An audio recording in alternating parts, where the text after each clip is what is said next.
Hi, everybody. It is now October 22nd, 2019. I'm going to be going through some information on these tornadoes: Arkansas, Oklahoma, Missouri, Tennessee, and Dallas. Dallas, well, it seems to be the hardest hit, so I understand why it is getting so much attention. I don't understand why I can't seem to find very many videos on tornadoes in Oklahoma, Arkansas, and Missouri. But I'm going to start with this. I'm not going to play the whole video. This was linked below my last video, and I want to thank the person who dropped the link and said, well, I'm not sure if this is the word that they use, but essentially it's kind of bizarre. This is CBS. It's drone footage of the Dallas tornado. ABC, sorry. ABC 13, Houston. Tornado touches down in Dallas, leveling buildings, knocking out power. Okay, watch this and listen to their choice of background music.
Okay, you can click on the link below, watch the full 7 minutes.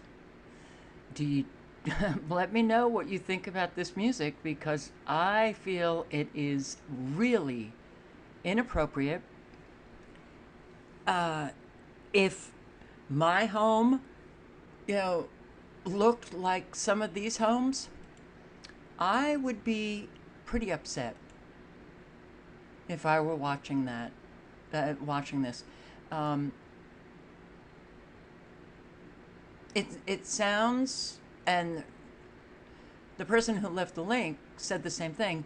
It does sound like tribal music, but I could imagine like some kind of modern dance.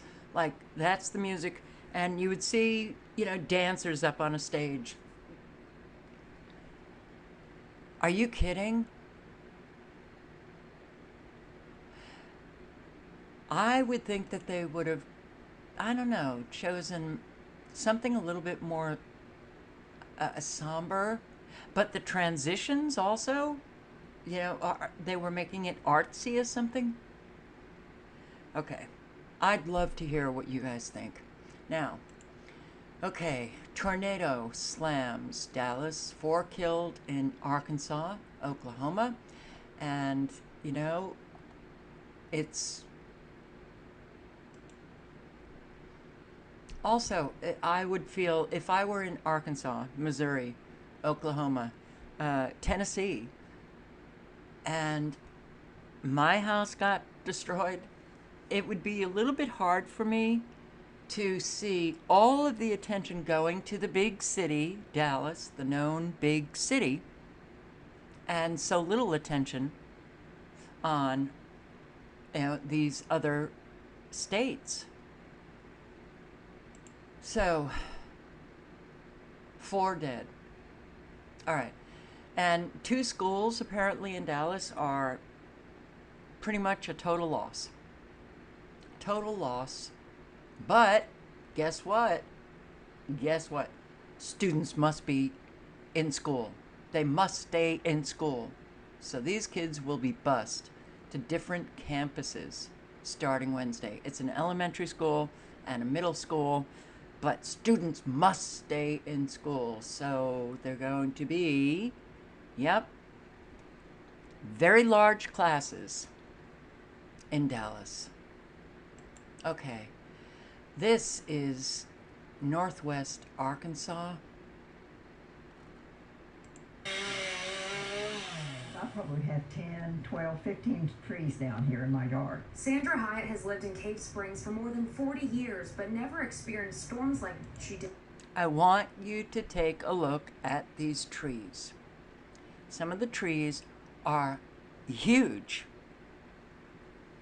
You see no roots, no roots, no roots at all.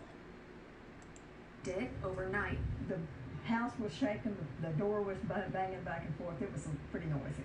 Hyatt was overwhelmed about how she would handle the damage until she got a knock on her door this afternoon. You just walk up to the door and say, "We'd like to help you." Came to where we heard that there were a lot of trees down and a lot of people needed help, and we've been able to just show up and do what needs done. Sheepdog Impact Assistance has traveled across the globe to help with disaster recovery efforts, most recently to the Bahamas after a hurricane. But the group says it's important that they take the time to help those in their own community. They can't even begin to imagine how it makes me feel. I mean, it is wonderful. I have a hard time asking people to help. So when they come and ask if they can help, it's fantastic. Yeah. Sheepdog Impact Assistance will be back out in the community tomorrow morning with their chainsaw in hand. That way they can help anyone impacted by these storms. We're reporting live in Cave Springs. I'm Jamie White. And I hope everybody is doing that. Those who have chainsaws and, you have trees down and they're your neighbors, especially the elderly, that you just go knock on the door and bring your chainsaw and say, "I'm here to help." So, Memphis, Germantown. This was the only video I found on YouTube. I don't know. Maybe I'm just not really getting the search results that I should be. But Germantown, Tennessee, also got hit pretty badly. Look at this tree. And look at the amount of dirt. That it's literally the whole tree picked up, but there are no roots to hold up these massive trees. As you can see, the disease on the tree. A whole lot of the damage in the other states outside of Texas, it's coming from trees falling. Trees falling. This is live storm media, so I can't play the video. Okay. Oklahoma? No, Missouri. Damage cleanup is happening in Springfield this morning after high winds and possible tornadoes. Large trees toppled onto cars and rooftops in one northeast Springfield neighborhood. And while some are busy cleaning up, others say the damage to their homes and vehicles will stay until insurance can come take a look. Lauren Barnes is following the recovery process. Huge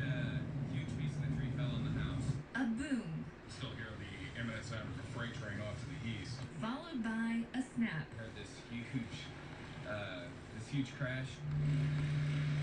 These are just a few of the many sounds of Walnut Street as severe storms came through overnight. But daylight has brought a new perspective. Trees on homes and into cars. Lived here most of my life. Do you see all of the disease all over these trees? Yeah, it's remarkable that we never hear anybody mention it. They never mention how sick are these trees. They never mention where are the roots to the trees. You know, and a lot of the trees that you see, oh well, this is encased in fungal disease, but you also see the felled trees. You see how diseased they are inside the tree, you know, and you just don't hear anything. Look at this. Look at this, all of this fungal disease. Well, you know, I've said it before, I'll say it again. If you have any massive trees around you, or any tree around you, your house or cars, and they have a lot of fungal disease, I would take them down, because you never know when that wicked wind from, well, scalar technology, electromagnetic frequencies is gonna hit you, and then the tree comes right down on the house or car. We're in northwestern Arkansas. Bad storms, tornadoes here last night. Lots of rain, high winds, and we're going to start cutting on this tree, but obviously this tree is just the first and the longest problem in this house. So start spinning it up, Bear Nation. www.gofundme.com/Bear Nation. I'll put a link down here.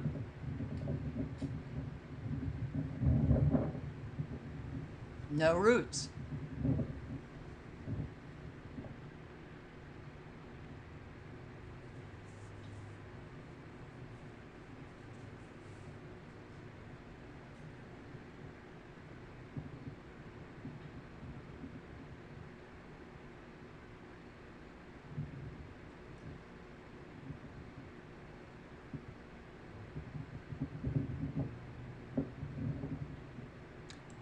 Well, you know,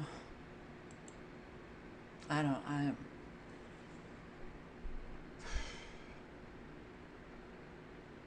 Northwest Arkansas.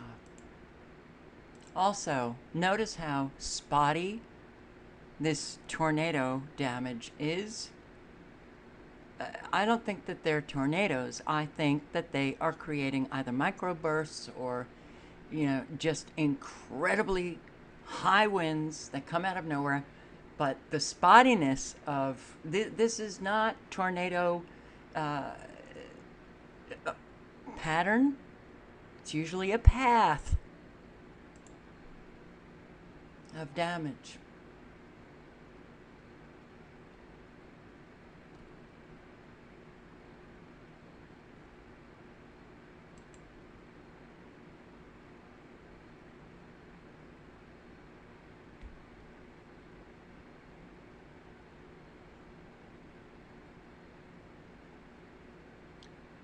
Well,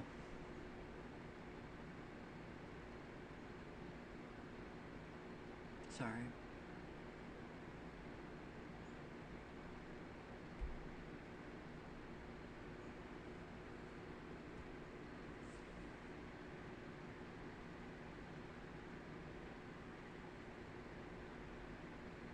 These are huge, huge trees.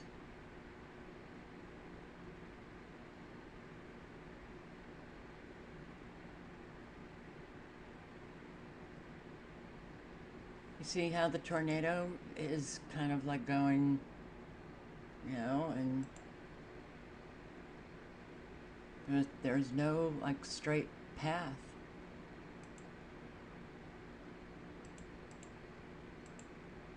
Oklahoma. I feel very blessed when I see what I have and what my neighbor has. The relief Grief is real for Pam Householder after a likely tornado this morning in Tyronza threw a piece of her property high into this tree. It had to have been very, very strong. Yeah, because that carport was staked down. The National Weather Service believes an EF1 tornado with winds between 86 and 111 miles per hour barreled through the Poinsett County, Arkansas community before 6 this morning. We've had storms. This is probably the worst I've seen. The powerful winds tore up this Valero gas station, ripped off part of the roof of Tyronza Elementary, and uprooted trees. The Tyronza fire chief said as many as 100 homes suffered some kind of damage. The fact that no lives were taken during this storm, I think we just need to be extremely thankful for that. We've had quite a bit of damage here. Poinsett County Sheriff Kevin Mulder said even though Mother Nature made its mark, volunteers and strangers came together to clean up debris, feed those in need, and get things back to normal. This is a strong community. They will band together, and they will come out of this stronger. And the outpouring support has been amazing so far. The school board. You know, I also want to. Oh, it wasn't in this video. I think it's in this one. 66 sign here on Highway 69. One of the workers who was here when the storm hit said he was standing outside when the wind started to pick up and told everyone to take cover. I looked up at the sign and it went back and forth and it flew off. And then once it hit the ground, I kind of just yelled for everybody to get inside. Bo Luke said it only lasted a few seconds, but it was enough to cause some panic. And once everybody started coming to the door, I took them to pull it. Close to Speedy 66 gas station, highway signs were blown down, and windmills from a local business also toppled over. Nearby residents like Sherry Henderson have a lot of cleanup ahead.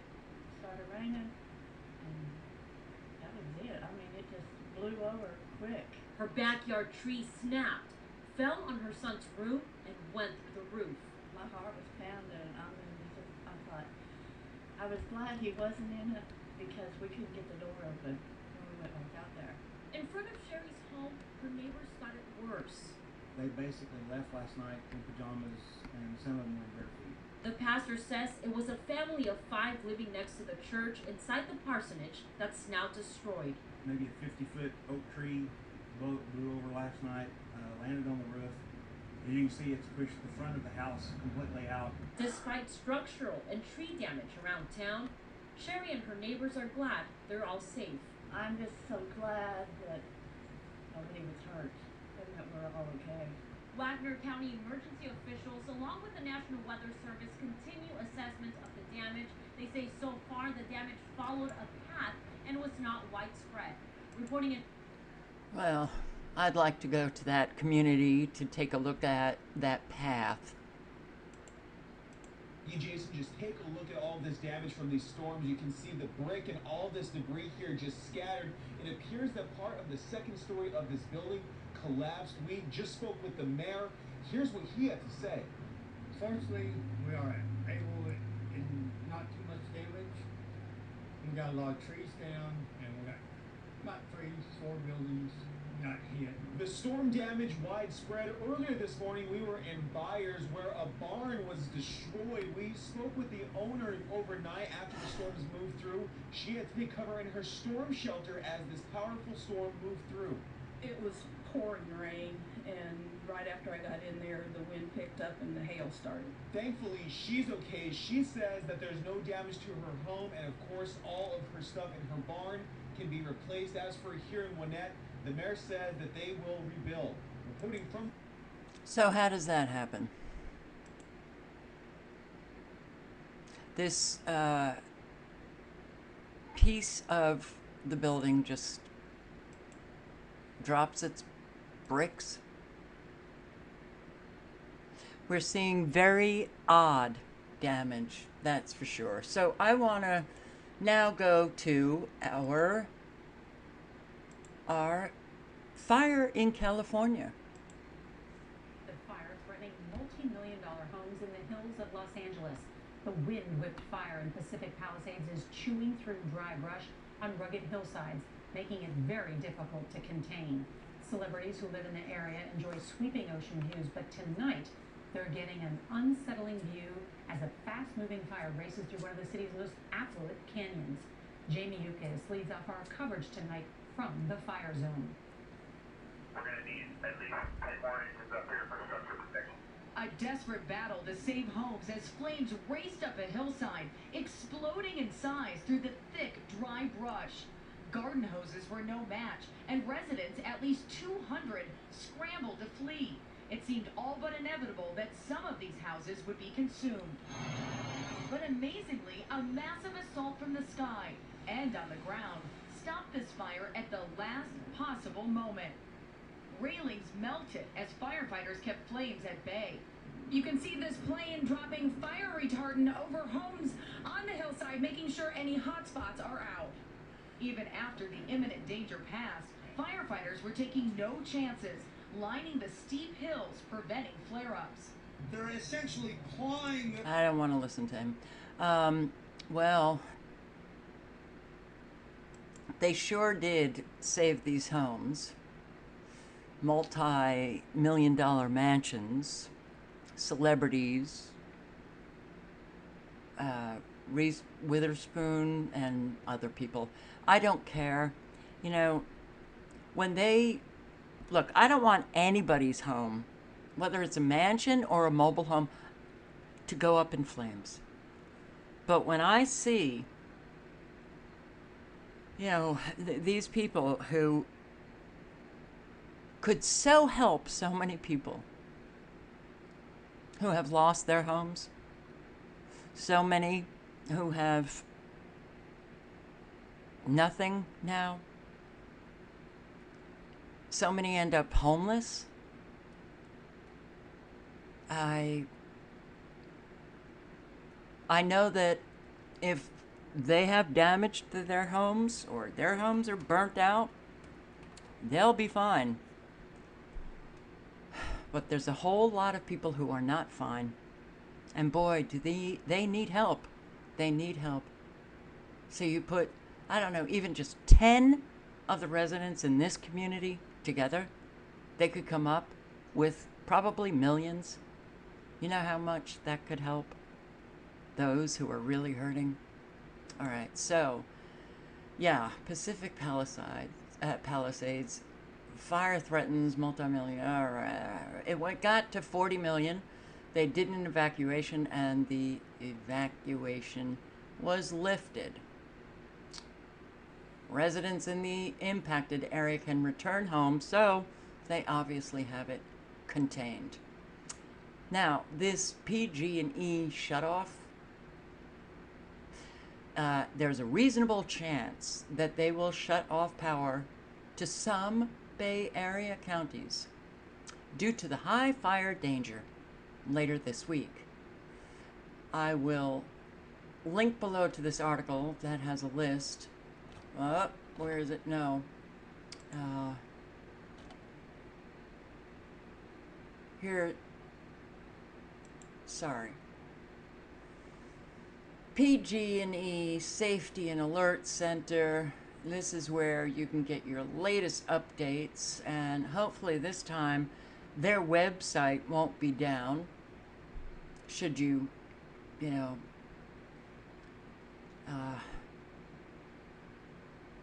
need information. But here's the Public Safety Power Shutoff event. It's an event, and PG&E may proactively turn off power for safety when? In 2 days, the 23rd, and it could last longer than 48 hours, and shutoff date, the 23rd, all of these counties: Amador, Butte, Calaveras, El Dorado, Lake, Mendocino, Napa, Nevada, Placer, or I'm not sure if that's how you pronounce it, Plumas, San Mateo, Sierra, Sonoma, Sutter, Yuba. All right. Yep. By Wednesday, you may have your power shut off, but don't worry, PG&E, they're going to attempt to contact you by phone, text, or email. But prepare for your power being shut off in all of these counties and all of these cities within the county. And it's a lot. So let us listen to some of the criticism. The Public Utilities Commission demanded that the top PG&E officials responsible for ordering last week's blackouts and for handling their execution testify at this emergency hearing. I can attest that no one gets into this line of work with the dream of having to turn the lights off on customers. It runs counter to our nature, it's not in our DNA, and it's not what our customers expect. The blackouts, what PG&E calls public safety power shutoffs, affected more than 700,000 customers in 35 counties. I'm hearing we're planning, we're gonna have a playbook by the end of the year. You gave a very nice speech or a few words about anticipation. Well, I can tell you, you guys failed on so many levels on pretty simple stuff. PG&E was criticized for ordering such a widespread blackout instead of targeting the areas at highest risk for its website that crashed several times, frustrating ratepayers who were looking for information, for phone calls from customers that went unanswered. I acknowledge that we were not fully prepared to support our customers to the best of our ability, given the size and scale of this public safety power shutoff event, and I am personally committed to fixing those gaps. PG&E also received criticism for failing to share information with state and local emergency officials and failing to provide up-to-date blackout maps. They pledged to step up replacing bare wires with covered wires in high fire danger areas, to move wires underground, and to do a better job of clearing trees and vegetation from around power lines. Seeing a path to getting to the point where... Okay, you can watch the end of that, but listen to this. This was a Sonoma residents react to possible power shutoff. Is the heart of Sonoma. We're surrounded by businesses. City Hall is just behind me. And this area lost power for about 2 days earlier this month, creating a large economic dent for residents and businesses. The historic Swiss Hotel has been in Hank Marioni's family for decades, but he can't seem to recall anything like this happening in years past. For the second time this month, Marioni's business could lose power. We're talking about thousands of dollars a day. During the first public safety power shutoff, Marioni had to throw out meat, fish, and poultry. Marioni lost his home in the Tubbs fire 2 years ago. He says he gets it, but questions why PG&E officials shut off power as broadly as they did. I don't really have a problem with them shutting down up in the hills where the winds were 40, 50 miles an hour, but in town, I don't believe there's a lot that can burn. PG&E has said its transmission grid is so complicated it can't isolate smaller areas. Sonoma County 1st District Supervisor Susan Gorin. They should have been on this from decades ago, undergrounding lines, segmenting the transmission grid, as they have been doing in Southern California. Where have they been? Instead, PG&E says its meteorologists are monitoring weather conditions 24/7, their eyes fixed on this Wednesday and Thursday in particular. Is expected to have dry, hot, and windy weather. The utility company announcing today this round of potential shutoffs would be significantly smaller. PG&E hasn't called for the shutoff yet, but officials say they want to make sure customers are as prepared as possible. Still, we found residents who had no idea. Can't believe it. Not again. Don Del Carlo describes the most recent shutoff as radical. Did it feel warranted? Was the wind high enough where you lived? Did it make sense? No, I didn't feel so. Del Carlo says he plans to buy a generator. It's going to be the new reality. I just think that's what it's going to be, and so we have to really, we can't count on PG&E anymore like we used to. Ah, okay. That's exactly right. None of us can count on anything anymore. That supervisor, yeah, more people should be saying what that woman said. Where have they been? Why haven't they been doing the necessary work? The updates, the cementing, the undergrounding. Why? Where your rates keep going up, they don't do a thing. So, you didn't have these power outages before, and you had wind before. You had many years of drought, wind, dry conditions, and you didn't have your utility companies shutting off the power. What I found interesting, I wanted to see a list of all of the wildfires in California. There's a lot. Now, I just highlighted those fires within the last 5 years. So July 2018, Mendocino Complex, and these are the largest wildfires that California has had. Thomas Fire, December 2017. July 2018, the Carr Fire. And November 2018, the Camp Fire. July 2015, Rough in Fresno. The deadliest fires, a whole lot. Camp, Griffith Park, Tunnel, Tubbs, Rattlesnake, Cedar, Loop, and look at the number of homes and structures. 18,804 in Camp. Here, 2,900, 56, 43, 2820. I mean, July 2018, the Carr Fire, 1,604. Tremendous amount of fires recently that have been so destructive. The most destructive wildfires, November 2018, Camp, Tubbs Fire, October 2017, Valley, September 2015, Woolsey, November 2018, Carr, July 2018, Nuns, October 2017, December 2017, the Thomas Fire, September 2015, Butte, October 2017, Atlas, Redwood Valley Complex, Mendocino, October 2017. So, you've had a lot of massive, destructive fires just in the recent years, and PG&E has done nothing to, well, update their power grid, put those wires underground, cement the poles. Nothing. Now they're just shutting off your power. You should be outraged beyond anything that I could even imagine. It's, you're paying high rates, and this is what you're getting. Well,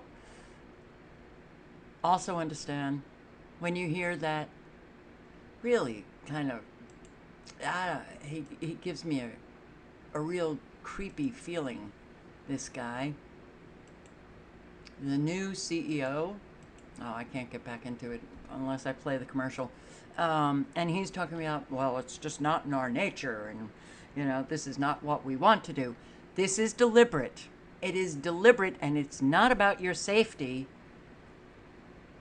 If you have not read or seen any videos regarding the New World Order plans exposed by Insider in 1969, Dr. Lawrence Dunnigan recollected in 1988, a meeting that he attended March 20, 1969. The lecturer of this meeting, Dr. Richard Day, who was a professor of pediatrics at Mount Sinai Medical School, and he also served as the medical director of Planned Parenthood Federation of America.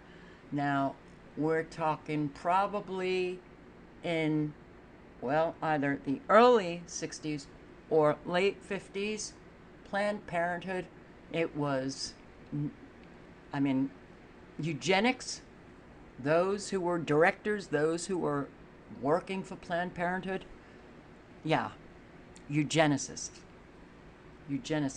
So he, in 1969, Dr. Day, told everybody in the audience, you cannot have any tape recorders, pens, pencil pads, nothing. You will not take notes. You will not record what I have to say.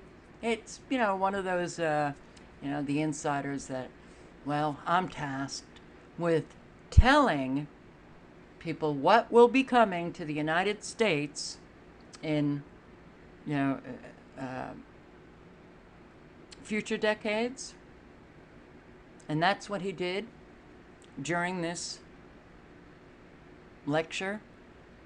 And the topics discussed, well, I can't go through the whole thing because it's very, very long, but I'm just going to read the highlights. Everything is in place and nobody can stop us now. People will have to get used to change, the real and the stated goals.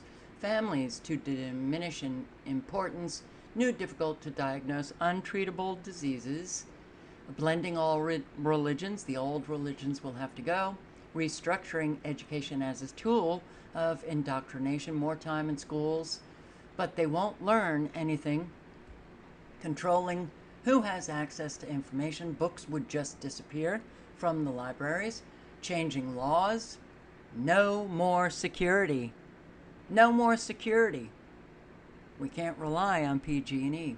Also, curtailment of American industrial preeminence, shifting populations and economies, tearing the social roots, food control, weather control, know how people respond, making them do what you want, falsified scientific research, terrorism, financial control, surveillance, implants, televisions that watch you, home ownership, a thing of the past, the arrival of the totalitarian global system. And it really is a fascinating read because what Dr. Day was talking about in 1969, recollected by Dr. Dunnigan in 1988, it's all pretty much come true. So, I'm going to go right to, though I so want to read what I highlighted, but I'm just going to go to no more security because that is what we are all experiencing now. No more security. And yeah, it is what we are living. So, where is no more security here? Nothing is permanent. Streets would be rerouted and renamed. Areas you had not seen in a while would become unfamiliar. Among other things, this would contribute to older people feeling that it was time to move on. They feel they couldn't even keep up with the changes in areas that were once familiar. Buildings would be allowed to stand empty and deteriorate, and streets would be allowed to deteriorate, to stand empty and, streets would be allowed to deteriorate in certain localities. The purpose of this was to provide the jungle, the depressed atmosphere for the unfit, buildings and bridges. And the unfit meant if you don't survive, you're unfit. Those who have money, they're fit. Those who can't recover from all of these changes that they will be bringing about, the elderly, they're the unfit. Buildings and bridges would be made so that they would collapse after a while. There would be more accidents involving airplanes and railroads and automobiles. All of this to contribute to the feeling of insecurity that nothing was safe. And I think a lot of you identify now with what was said back in 1969. And it's going to get worse. All links are below.